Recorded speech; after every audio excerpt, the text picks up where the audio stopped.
Bonjour. Bienvenue. Merci. Merci d'être présente. Avec grand plaisir. On commence. Ouais, vas-y.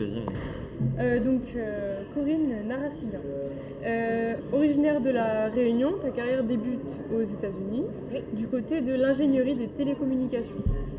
En parallèle, tu commences à t'engager au Parti socialiste en 2000. Tu es d'abord conseillère consulaire à l'Assemblée des Français de l'étranger jusqu'en 2012, où tu es élue députée au sein de la première circonscription des Français établis hors de France. Tu soutiendras notamment le mariage pour tous et le projet d'autoriser la PMA ainsi que la GPA. Tu es porte-parole du PS de 2014 à 2017, aux côtés d'Olivier Faure notamment, lorsque Cambadélis est premier secrétaire. Au congrès d'Aubervilliers, tu deviens secrétaire national à la coordination et aux moyens. Tu le resteras jusqu'au congrès de Nancy. Depuis 2023, tu es élue sénatrice de la Seine-Saint-Denis. J'espère que je n'ai pas dit trop de bêtises. En tout cas, ma première question, ce serait quelle valeur guiderait le mieux la société en 2050 selon toi? Alors, on est de gauche, alors forcément, c'est la question de la justice qui est la plus prégnante.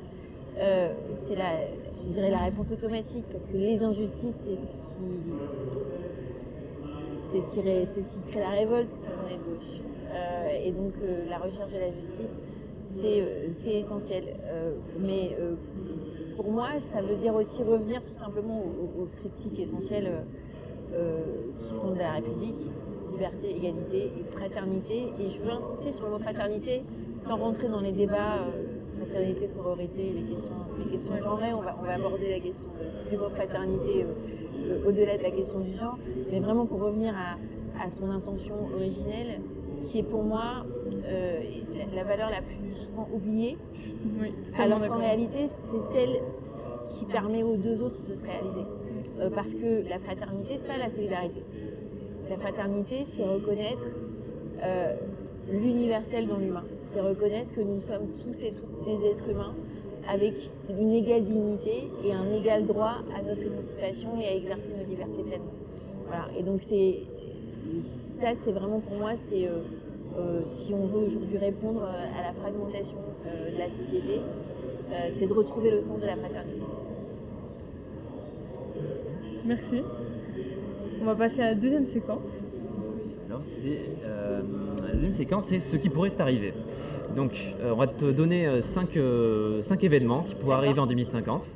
Et tu vas devoir nous dire lesquels, tu peux en choisir un ou deux qui te semblent souhaitables ou alors que tu ne voudrais pas voir advenir. C'est à toi de nous dire. Et donc, il y en a 5.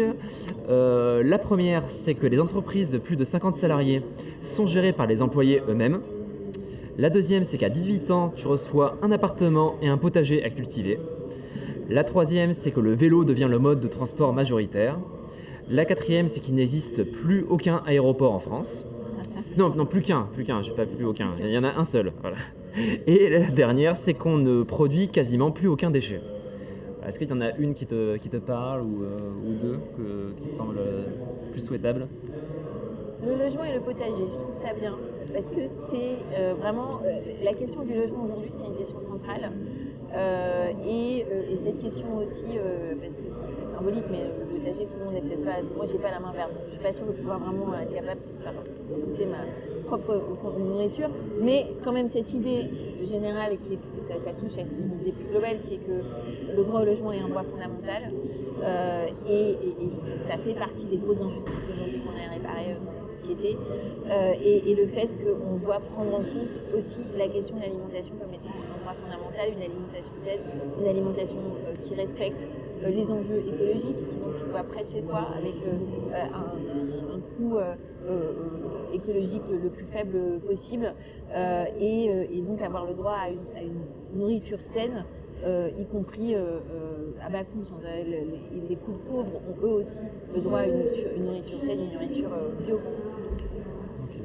Est-ce qu'il y a peut-être une deuxième qui t'intéresse ou... Je pense que les autres sont plus difficiles à généraliser. Parce que, par exemple, le vélo, c'est une bonne idée, mais en fait, en vrai, ça ne marche pas partout. C'est bien que moi, je suis sénatrice de la Seine-Saint-Denis. en zone urbaine, c'est très bien de dire on va tous marcher ou faire du vélo et prendre des transports en commun et on bannit la voiture. Pourquoi pas, hein, moi je suis pour ça. Mais dès qu'on sort des zones urbaines, c'est pas très réaliste en réalité de dire on va faire que du vélo. La question c'est comment aussi on fait la transition sur d'autres types de véhicules propres. Et c'est la même chose pour moi sur la question de l'aéroport. C'est-à-dire que bien sûr aujourd'hui il faut essayer de limiter les trajets en avion. Mais moi j'ai grandi à l'île de la Réunion, vous l'avez dit. Si on ne peut plus voyager en avion, c'est un peu compliqué en fait, parce qu'on ne peut plus sortir. Voilà, j'ai grandi sur une île qui fait 50 km par 50 km au milieu de l'océan Indien. Si on ne peut pas voyager, moi je ne peux plus aller voir ma famille. Enfin, voilà, donc la question de l'avion, c'est pas noir ou blanc. Et aujourd'hui, il y a une vraie question sur comment est-ce qu'on rend justement l'aviation, bien sûr, moins utilisée par rapport à d'autres modes de transport immédiatement plus propres, mais aussi comment on rend l'aviation plus propre. Parce qu'il y a aussi de la recherche et du développement à faire sur des modes d'aviation qui aussi deviennent, qui sont avec une empreinte carbone extrêmement réduite. Ça, c'est un énorme enjeu aussi. La voiture, l'énergie renouvelable, la voiture, les mobilités électriques, etc. Ça ne doit pas être que pour les véhicules avec des roues, en fait. Ça doit aussi, on doit aussi considérer ça comme un enjeu pour l'aviation. On va passer à la séquence suivante, qui est... La séquence suivante s'appelle le musée du passé. Donc, on est parti un petit peu dans un petit délire, voilà.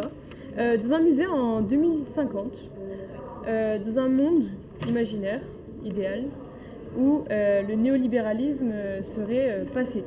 Nous ne serions plus donc dans un régime néolibéral. Quels seraient 3 objets, 3 symboles, 3 pratiques de notre monde actuel que l'on exposerait en tant que témoin, trace d'un ancien régime néolibéral, selon toi? Ça, c'est une question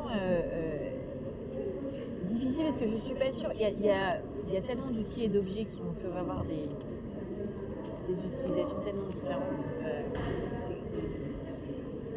C'est compliqué de dire s'il y a quelque chose qui est vraiment complètement représentatif, absolument en termes d'objet du néolibéralisme. Mais je crois que peut-être la pratique, on va dire aujourd'hui, de la collecte de données marketing,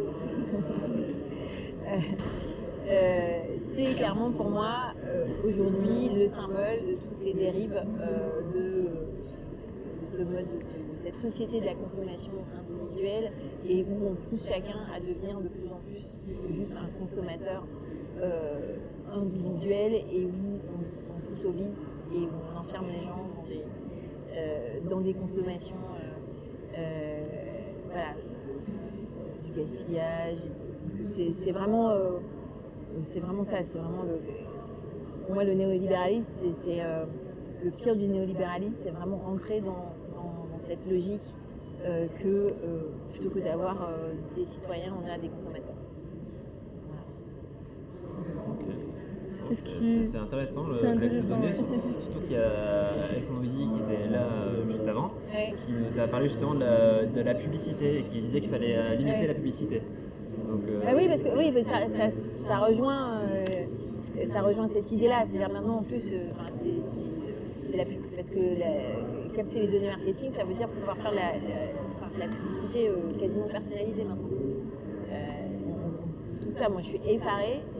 Je suis ingénieure en télécom, je me préoccupe beaucoup des questions des évolutions technologiques et évidemment je promeus le fait que chacun maîtrise les outils numériques et qu'on réduise les fractures numériques et que ça peut être absolument des leviers de progrès, mais c'est aussi des outils de dérive, de problèmes de démocratie, de problèmes de néolibéralisme et aujourd'hui la collecte de données numériques ça sert à empirer ce qui était déjà dans les années 70-80 avec le début des grandes campagnes de publicité, etc., très consumériste. C'est aller vraiment au bout de cette logique-là, c'est la logique consumériste personnalisée. Et il a aussi parlé des colis Amazon, voilà, que ça n'existerait plus, les petites box Amazon. Voilà, je sais pas si ça évoque chez toi qu'est-ce qu'il a dit quoi d'autre aussi, j'ai Il y oublié. a aussi Pierre Jouvet qui nous a parlé de SUV, pesticides, plastique. Voilà, ça te donne, je sais pas si on a un qui Les te... pesticides, les pesticides plastiques, je suis absolument d'accord, c'est vrai. Le SUV aujourd'hui, il y a des SUV électriques. Donc, est-ce que le SUV, si vous me dites le Hummer, ouais, ça c'est un vrai symbole. C'est le symbole du SUV qui consomme énormément de carburant et qui est très polluant et qui vraiment, je ne comprends pas le concept de cette voiture. Ça c'est vraiment pour moi c'est le summum de l'absurde dans la culture du SUV. Après là aussi c'est pareil, avoir des SUV en ville je vois pas trop l'intérêt. Il y a peut-être des endroits où c'est utile d'avoir des SUV, mais aujourd'hui voilà. Il vaut mieux que ce soit des SUV électriques, ça existe. Ouais. Enfin, même électrique, je crois que c'est quand même beaucoup plus polluant parce que comme c'est lourd, ça demande plus d'énergie. Oui, bien sûr. Donc, bon. Bien sûr, mais maintenant, même ça, il commence parce que pour que ça marche avec les recharges batteries, les SUV électriques sont obligés de faire des modèles légers. Mais bon. Voilà, Et donc puis il y a toute la question du moteur électrique. Est-ce qu'il est vraiment plus vert au final que le moteur thermique classique? Tout ça, c'est encore des questions sur lesquelles il faudrait qu'on se penche encore plus. Mais c'est vrai qu'on commence à avoir un petit peu des idées là-dessus. Sur le fait que l'électrique, par exemple, c'est au final, c'est plus écologique, mais vraiment à la longue, quoi. Faut pas acheter juste la voiture et la vendre et ça. jamais l'utiliser. C'est Quoi. ça. Oui, bien sûr. Et puis ça pose d'autres sujets, c'est-à-dire que la question de la production d'électricité aujourd'hui. Exactement. Donc de toute façon, on a un impératif quand même de réduire l'empreinte carbone immédiatement et donc de réduire l'utilisation des énergies fossiles. Donc c'est pour ça que les véhicules électriques sont une bonne chose. Mais ça ne nous dédouane pas de deux problématiques qui sont les batteries qui peuvent être polluantes et de la production d'une énergie propre avec des besoins donc, du coup, de consommation énergétique de plus en plus importants et comment on se répond à ces besoins de production énergétique de manière écologique. Donc ça c'est vraiment, je pense, les deux gros enjeux qui sont devant nous sur les décennies qui arrivent. Pour que le véhicule électrique soit vraiment quelque chose, le véhicule d'avenir de manière pérenne. Passer à l'autre séquence qui s'intitule « Est-ce vraiment le futur ?» Donc on va te donner trois faits qui sont arrivés ou pas, et tu vas devoir nous dire si c'est vrai. D'accord. Voilà. Donc par exemple, je vais les dire tout d'un coup, comme ça te permet de réfléchir et de voir un peu de toutes les voir, et puis tu nous dis ce que tu en penses. Donc il y a la première, c'est un État a interdit la publicité pour les énergies fossiles. La deuxième proposition, c'est qu'une région a offert un revenu de base universel pour tester la réduction de la pauvreté. Et la troisième, c'est qu'un pays a rendu obligatoire un quota de 100% bio dans la restauration collective. Voilà. Dites-nous aussi dans les commentaires ce que vous pensez. Oui, vous pouvez jouer aussi. Hein. C'est pour tout le monde, hein, le petit jeu. Voilà. Ouais, si tu veux le regarder, c'est... 100% bio dans la restauration collective, j'aimerais bien y croire, mais je pense que c'est pas très réaliste aujourd'hui. Donc je pense que c'est pas vrai. Tu as raison, ce n'est pas vrai. Alors, dans la loi Egalim qui a été votée en 2021, c'est 20%. Voilà, donc peut-être qu'on pourrait un peu augmenter. C'est une question en capacité de réaliser ça aujourd'hui. C'est pour ça que j'approuve l'objectif. Je mets en doute la capacité à le faire aujourd'hui. Je pense que c'est possible qu'il y ait un État qui interdit la publicité pour les énergies fossiles. Eh ben, tu as raison, okay. Il y en a un, et c'est les Pays-Bas. Dans les Pays-Bas, aux Pays-Bas, ils ont interdit la publicité pour les énergies fossiles. Alors c'était avant qu'il y ait tout le changement de gouvernement, que ce soit un peu plus radicaux. Et il y a aussi la France qui l'a voté, mais le décret a mis du temps à sortir. Déjà parce Oui. que ils n'étaient pas trop contents qu'on les votait, donc ils ont mis du temps, ça a mis du temps à sortir, et c'est tellement peu précis qu'il y a beaucoup de zones d'ombre. Du coup, en fait, dans les faits, on peut continuer à faire de la pub pour des énergies fossiles en France. Ça a été voté en 2021, donc ça fait quand même 4 ans. Et c'est toujours pas effectif. Ouais. Donc, Ouais, c'est pas le seul décret qui manque. En France, on a un petit peu cette maladie de voter des lois, puis elles sont jamais appliquées. ouais. T'as un exemple en tête sur d'autres sujets Sur, non sur d'autres Ouais. sur d'autres sujets, mais moi je travaille beaucoup sur les questions d'immigration et Ouais. ça arrive souvent que Ouais, c'est, les aspects, même la loi, la dernière loi Darmanin-Retailleau, il y a les bouts les plus intéressants, ils ont pris plus d'un an les bouts qui étaient les moins réactionnaires, ils ont mis plus d'un an à sortir les décrets. Et justement, tu parles d'immigration, c'est vrai que c'est un thème qu'on n'a pas forcément mis dans nos petites interventions, ça m'y fait penser, mais comment tu imagines l'immigration en 2050 quels sont les éléments qu'il faudrait qu'on ait en tête Dans pour un monde monde dystopique ou dans un monde utopique? utopique, comment est-ce qu'on fait pour accueillir, ce qu'on imagine, tu vois, avec le dérèglement climatique, il y aura beaucoup plus de migration. Comment est-ce qu'on fait pour les accueillir Alors dignement? moi, je ne crois pas à échelle 2050, peut-être beaucoup plus tard, mais à échelle 2050, je ne crois pas à un monde sans frontières. Je pense que c'est pas réaliste d'imaginer d'un monde sans frontières, et honnêtement, je ne suis pas totalement sûre que ce soit complètement souhaitable.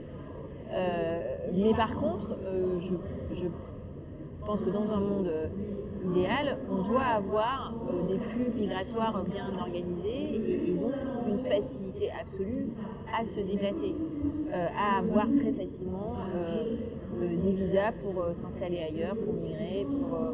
Et donc, pour moi, la question, c'est pas... J'ai jamais été dans une logique de pays sans frontières. Par contre, j'ai toujours été dans une logique de comment est-ce qu'on a des frontières les plus perméables possibles. On a des modes de migration qui sont les plus clairs possibles, les plus simples possibles.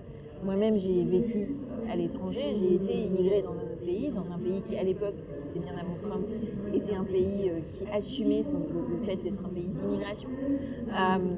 Et donc le fait, pour moi, le fait d'avoir des politiques migratoires très claires, le fait qu'au niveau européen, on devrait tous avoir les mêmes, on devrait tous s'accorder sur la politique des visas, la politique migratoire, faciliter les migrations pour le travail, faciliter les migrations écologiques aujourd'hui, malheureusement, et économiques, étendre le statut de réfugié, parce qu'on va avoir pas seulement les questions des réfugiés sur des zones de conflit, mais aussi les réfugiés climatiques. Donc simplifier au maximum les migrations et faciliter pour ceux qui choisissent de s'installer dans un pays, faciliter l'accession à la nationalité pour être vraiment dans une logique d'intégration la plus accueillante possible. Ok, c'est vrai que on aurait dû peut-être plus aborder ce thème. C'est vrai que j'ai pas. Après, c'est bien aussi qu'on ouais, mette des change un thèmes peu. autres, Ouais. C'est vrai qu'on entend beaucoup parler dans l'actualité. C'est vrai que. ça fait du bien aussi de ne pas y penser. Alors du coup, j'ai pas répondu à la question. Ouais, vas-y. On a dérivé un peu. Une région a offert un revenu de base universel pour tester la réduction de la pauvreté. Je sais pas si on a une région française qui a Une région, pas forcément française. pas forcément française. Oui. Ouais, tu penses, tu as raison. Okay. C'est en Finlande. En Finlande. C'est en d'accord. Finlande. Il y a eu une petite expérimentation qui a duré entre 2017 et 2019, mais malheureusement, c'est pas poursuivi. Donc ils ont. Pourtant, elle avait donné des bons résultats sur certains aspects, et elle avait montré qu'en fait, c'était pas. Les gens continuaient à aller travailler en fait, même s'ils avaient un revenu de base. Donc ça montre que ça n'est pas un frein à l'emploi. Donc c'est déjà bien. Mais en réalité, le sujet pour nous, c'est qu'on a beaucoup de gens qui ne savent pas qu'ils ont droit à certaines aides. Et donc, on a en fait un manque à gagner pour beaucoup de gens en fait, qui ont droit à des aides et qui ne savent pas qu'ils peuvent les demander. On a aussi des aides qui se cumulent avec des plafonds différents, etc. Donc, c'est très compliqué en fait, le système d'aide. Et moi, je pense qu'on doit aller vers la simplification des prestations sociales. Et ça peut vouloir dire aller vers une forme de revenu de base universelle, qui n'est pas du tout une logique de fin du travail, mais simplement une logique de simplification de la solidarité nationale. Bon, ça va, tu as fait un sans faute, non, je crois. Oui, je crois. Bravo, Ouais, bravo, c'est pas mal. J'espère dans le chat aussi, vous avez fait un sans faute. Vous pouvez le dire. Et Je crois que c'est la première fois qu'on a un sans faute. je sais pas, je me souviens plus. Je crois que Pierre Jouvet avait fait un sans faute aussi. C'est possible. Ouais, J'ai pas noté. je crois. Donc on va ouvrir la prochaine. Ah, je vais mettre. Ah oui, parce que j'ai passé avancé. Ouais. La prochaine phase, dessinons le futur. Ah oui. Donc derrière toi, tu as une feuille sur laquelle nos deux premiers intervenants, Alors, nos deux premiers invités ont Est-ce que dessiné. t'arrives à deviner qui a fait quoi? On a eu donc Pierre Jouvet et Alexandre Wizy. C'est la montgolfière en forme de cœur, c'est sympathique. Ouais. Il y en a un qui voulait montrer qu'il fallait qu'on s'aime en 2050 et l'autre qui voulait de la beauté. Voilà, on rejoint Voilà. mon idée de la fraternité. Oui, c'est vrai que ça rejoint un peu ton idée de la fraternité. Donc tu vois qu'effectivement il y a cette feuille de papier, et donc on va t'inviter à dessiner également. Plutôt un dessin donc, qui illustrerait un élément central du futur selon toi, le futur utopique toujours. Alors on va faire du vert un peu, parce que c'est bien d'avoir du rouge et du rose quand on est chez les socialistes, mais ça manque un peu de version vert en plus. C'est vrai, Ah oui. c'est vrai. L'éco-socialisme. Ouais, tu vas faire l'éco-socialisme du coup. Voilà, exactement. Donc on va rajouter, en plus on parlait tout à l'heure de potager. Les troncs verts ça n'existe pas trop, mais Des arbres. Bah Voilà. ouais, finalement parce que je crois que voilà, c'est vraiment la question aujourd'hui de se réapproprier aussi nos espaces naturels, de retrouver aussi, y compris dans les espaces urbains, des espaces de nature ou des espaces de verdure. C'est vraiment extrêmement important qu'on sorte de la logique l'artificialisation des sols. C'est vraiment toute cette transition-là. Retrouver aussi finalement des équilibres dans le développement du territoire entre la place de la végétation, la place de la protection des forêts et le développement, parce que voilà, on est des êtres humains, on a besoin de se construire pour pouvoir avoir des logements, etc. Mais il faut le faire de manière équilibrée aujourd'hui, c'est vraiment un enjeu central pour moi. De manière durable. Merci pour ton dessin. La dernière phase donc, de cette interview, c'est une recommandation culturelle. Donc, si tu avais un livre, un film, une chanson, une œuvre d'art, une BD, un podcast qui nourrit ta vision de l'avenir, qu'est-ce que tu citerais? Alors, je trouve que non seulement je suis très penchée aux nouvelles technologies, mais en plus, je suis très très fan de science-fiction et plutôt dystopique, il faut le dire, mais parce que ça permet justement de se faire un peu peur et d'essayer d'imaginer les futurs possibles et les futurs désirables. Et bien évidemment, moi, en grandissant adolescente, le livre de science-fiction qui m'avait marqué, c'était 1984. Ça va pas surprendre grand nombre de ceux qui me connaissent. Et pour moi, ça encapsule beaucoup de problématiques qu'on a aujourd'hui et auxquelles on doit, des enjeux auxquels on doit s'attaquer, qui est évidemment la question de l'utilisation de la technologie pour mettre en place des régimes autoritaires, pour fliquer les gens, pour piétiner tous les droits fondamentaux des êtres humains dans notre société, lutter contre aujourd'hui les fake news, la manipulation de l'information. On a parlé de social, on a parlé d'immigration, on a parlé d'écologie. L'autre pilier, c'est le fonctionnement démocratique. Et donc la question de qui maîtrise l'information. comment on la partage et le respect de nos libertés fondamentales et comment est-ce que, en plus, dans le monde dans lequel on vit, où l'IA est en train de tout bousculer, tout chambouler, comment est-ce que nous-mêmes, on ne se laisse pas dépasser par nos inventions et qu'on continue toujours à s'en servir pour aller vers le progrès. Ça veut dire vraiment aussi apprendre à maîtriser les risques de ce qu'on crée. Je pense que pour moi, c'est une question absolument essentielle et qui a beaucoup déjà nourri mes choix personnels dans ce que j'ai fait comme études et dans ce que j'ai choisi de faire comme métier, mais aussi nourri beaucoup les raisons de mon engagement politique.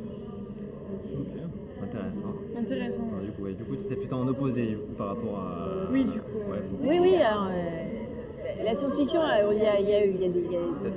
Quand j'étais plus petite, je lisais du Jules Verne, c'était plus sympa. Ouais, c'est sûr. Mais honnêtement, quand on fait de la politique,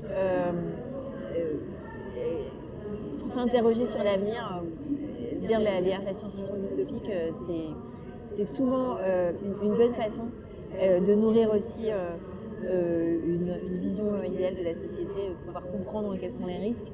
Ça permet aussi de mieux envisager comment on les maîtrise pour pouvoir faire advenir la société idéale dont on rêve. Ouais, c'est vrai, notamment le cyberpunk, je trouve que ça donne une vision un peu néolibérale de la science-fiction. Ouais. Et j'ai lu un livre là-dessus il n'y a pas très longtemps où il disait qu'on a réussi à inventer le cyber-écosocialisme. Un truc, quelque chose qui est un peu l'opposé du cyberpunk, mais en fait, c'est un sujet sur lequel il faut qu'on réussisse à avancer. Dans le chat, il y a quelqu'un qui te demande le droit de vote des étrangers, est-ce que c'est quelque chose qu'on doit toujours défendre au sein du parti? Absolument, Ouais. absolument. Ça, c'est une erreur de jamais l'avoir fait, de jamais même avoir essayé de le faire. Ouais. C'est-à-dire que peut-être que... Parce que t'étais là, toi, quand t'étais alors, député malheureusement, ouais. mon mandat de député a été court parce que mon élection a été annulée pour des raisons techniques. Donc, je n'ai pas été députée suffisamment longtemps. Mais ceci étant dit, je pense que François Hollande, au moment où on avait, y compris l'Assemblée et le Sénat, ça n'a pas duré très longtemps, mais à un moment donné, on avait la majorité dans les deux chambres. On n'avait peut-être pas, en fait, probablement pas la majorité des 3/5 qu'on a besoin pour faire un changement constitutionnel. Mais je pense que, et c'est la raison qui a été donnée de dire on va pas organiser un vote qu'on n'est pas sûr de gagner. Moi, je pense qu'il fallait mettre les centristes devant leurs responsabilités. Oui, c'est vrai, et parfois, il faut prendre le risque, et il faut prendre le risque d'aller essayer de convaincre, y compris nos adversaires politiques. Et je pense que c'était une erreur de ne pas au moins avoir essayé de le faire vraiment. Et je pense, et moi je vis en Seine-Saint-Denis dans un département où il y a beaucoup d'étrangers qui vivent, il y a aussi beaucoup de fils et de petits-fils et de filles et de petites-filles immigrés qui aujourd'hui n'ont toujours pas la nationalité française. Ou bien parce qu'ils ont choisi de ne pas la demander et ils ont le droit. Moi, j'ai vécu longtemps aux États-Unis, j'ai jamais eu l'idée de demander la nationalité américaine et c'est pas grave. Mais par contre, ils sont des citoyens aussi qui participent à la vie de la cité et donc avoir le droit au vote aux élections locales, sachant que quand on est européen, du jour même où on s'installe en France, on a le droit de vote immédiatement. Pour moi, quand on est non européen mais qu'on vit en France depuis quelques années, on devrait avoir le droit de vote, même si on n'est pas français, avoir le droit de vote au moins aux élections locales. Les élections nationales, c'est différent. Et c'est là aussi où je pense qu'il faut à la fois faire le droit de vote aux élections locales et aussi faciliter l'accès à la citoyenneté. Parce que ceux qui ont envie de pouvoir choisir quels sont leurs représentants nationaux, leurs députés, et voter pour leurs députés nationaux et européens et voter pour le président de la République, je pense que là, ça demande quand même un engagement citoyen beaucoup plus fort et donc ça veut dire demander la nationalité française. Mais aujourd'hui, la nationalité française, elle n'est pas si simple que ça à obtenir. Oui, c'est vrai, très très bien. Et j'ai une question qui prolonge, je sais pas si tu avais Non, vas-y. Il y a Jean-Luc Mélenchon notamment qui a défendu le concept de créolisation. Oui. C'est quelque chose qui te parle, ça, tu trouves que c'est quelque chose qu'on devrait défendre nous aussi Oui, alors c'est un concept qui vient de Édouard Glissant, qui est puis moi je suis j'ai grandi à La Réunion dans un endroit où la créolisation c'est normal en fait, tout tout le monde la majorité de la population est métisse. Je suis pas sûre que ça soit toujours bien compris. Le concept de colonisation dans le débat identitaire très compliqué qu'on a et où on a tendance à se balancer des stéréotypes et des choses un petit peu en noir et blanc, sans mauvais jeu de mots, à la figure sur ces questions identitaires. Et moi, je préfère un autre concept qui a été aussi développé par Édouard Glissant, qui est celui des identités rhizomes. Identités rhizomes, plutôt que les identités, par opposition aux identités racines, puisque avec le Rassemblement national, avec l'extrême droite, on est dans cette logique d'identité française de souche, cette espèce de fantasme qui aurait une identité française pure, forcément blanche, de culture chrétienne. Et Édouard Glissant, il opposait les identités racines aux identités rhizomes, parce que les rhizomes, ce sont des plantes qui s'étalent de manière horizontale et se rejoignent les unes les autres pour se mélanger et grandir. Et donc cette idée vraiment que finalement on a tous des identités multiples Bob Dylan était dernier à l'honneur avec sa chanson I Contain Multitudes. Donc, c'est un petit peu cette idée-là qu'on a tous des identités multiples. Et donc l'identité rhizome, c'est de dire que